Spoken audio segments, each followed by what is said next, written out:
Hello friends, good evening. Welcome back to my channel share market कीड़ा और this is the fourth lecture of on technical analysis.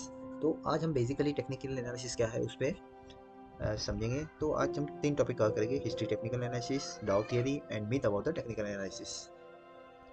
History क्या है? तो सबसे पहले टेक्निकल एनालिसिस का यूज़ जापान में हुआ था और वो भी राइस मार्केट में। फिर 1980s में इसको अलग अलग लैंग्वेज में ट्रांसलेट किया गया था और बाद में वाइडली दुनिया भर में इसका यूज़ होने लगा।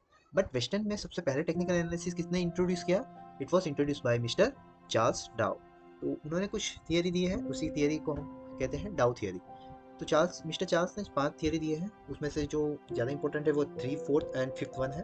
तो third third one is indicating phases of market. तो मार्केट के फेजेस कौन कौन से होते हैं? तो अगर बुल मार्केट है तो उसके 4 फेजेस हैं: accumulation phase, public participant phase, euphoria phase and distribution phase.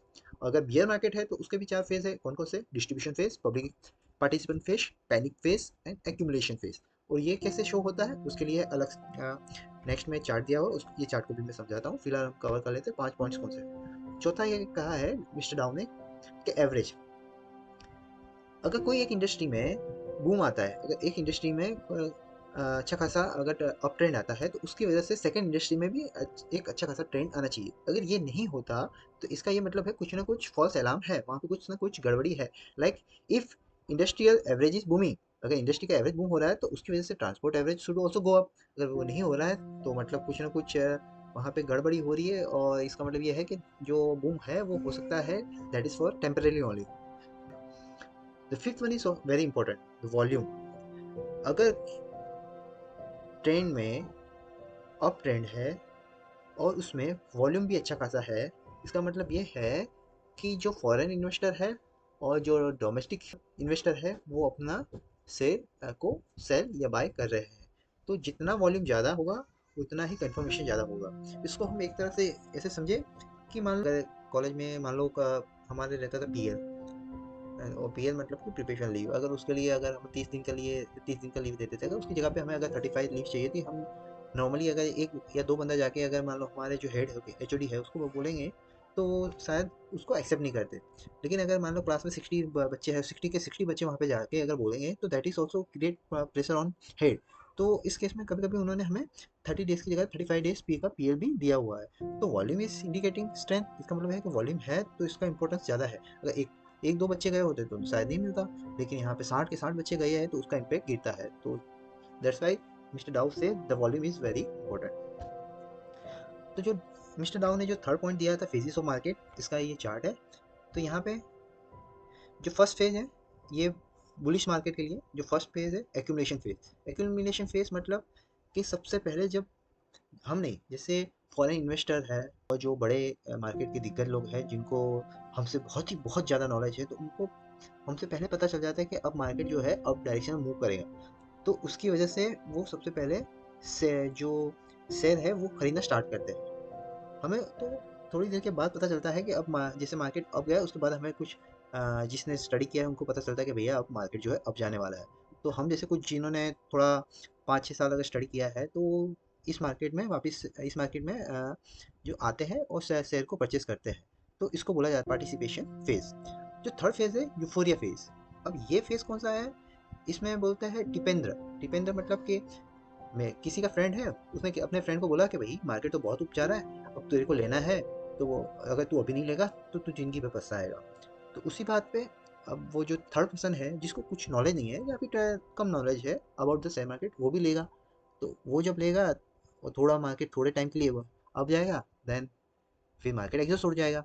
जैसे मार्केट थोड़ा भी एग्जॉस्ट होगा तो जो यहाँ पे बड़े खिलाड़ी हैं जिन्होंने यहाँ पे शेयर परचेस किया था वो जाके ये यहाँ पे इस स्टेज पे जाके अब वो अपना शेयर बेचेंगे और प्रॉफिट जो है बुक करेंगे। तो इसको कहा जाएगा डिस्ट्रीब्यूशन फेज। उसके बाद में आते हैं हम जैसे लोग जो यहाँ पे हमने परचेस किया था। हम जैसे लोग यहाँ पे देखते हैं कि भैया मार्केट तो अब नीचे जाना स्टार्ट हो गया, तो हम जैसे लोग उसको वापस से सेल करना स्टार्ट करते हैं। तो that is called participant phase. और थर्ड फेज जहाँ पे जिसने टिपेंद्र के फ्रेंड, जो फ्रेंड्स टिप लेके जिसने शेयर मार्केट में शेयर परचेस किया था, जिसको शेयर मार्केट का नॉलेज कम है, वो जब मार्केट पूरा नीचे जाता है तब तक वो यही आशा में बैठता है कि शायद अब मार्केट यहाँ से टर्न होगा। वो जाते जाते जाते इतना लो हो जाता है, इतना लॉस होता है कि वो पैनिक में आ जाता है। That is why it is given the name the panic stage. The third and last one is about the myth about the technical analysis. The first one, technical analysis is only for a short term. नहीं, ऐसा नहीं है। सिर्फ short term मतलब है कि हम 15-20 दिन के लिए ही हमें टेक्निकल एनालिसिस फ़ायदा होता है, नहीं। अगर 6-8 महीने के लिए भी अगर हमें इन्वेस्टमेंट करना है तो हम टेक्निकल एनालिसिस के बेस पे कर सकते हैं। It is a magic stick with which we can always predict the right price. ये मैजिक स्टिक है क्या? नहीं। अगर ऐसा ही होता तो जितने भी मतलब the third and last one is about the myth about the technical analysis. The first one, technical analysis में ट्रेडर है वो सारे के सारे आज करोड़पति होते हैं, लेकिन ऐसा नहीं है। मार्केट को कोई 100% प्रेडिक्ट नहीं कर सकता है। सिर्फ और सिर्फ जितने भी ट्रेडर है वो सारे के सारे आज करोड़पति होते हैं, लेकिन हो सकता है कि मतलब अगर 10 ट्रेड लिया है तो उसमें से 6 ट्रेड या 4 ट्रेड अच्छे मतलब एज पर द प्रेडिक्टेशन जाए। Technical analysis is too complicated, ऐसा भी नहीं है। अगर हम टेक्निकल एनालिसिस दिल से पढ़े तो टेक्निकल एनालिसिस भी हमें अच्छे खासा नॉलेज में आ सकता है। और टेक्निकल एनालिसिस के लिए तो बहुत सारे बच्चे ऐसा सोचते हैं कि मैं कॉमर्स बैकग्राउंड से नहीं हूँ तो मुझे नहीं आएगा, बट ऐसा नहीं है दोस्तों। मैं खुद एक मैकेनिकल इंजीनियर हूँ and I am doing job as a manager in MNC company.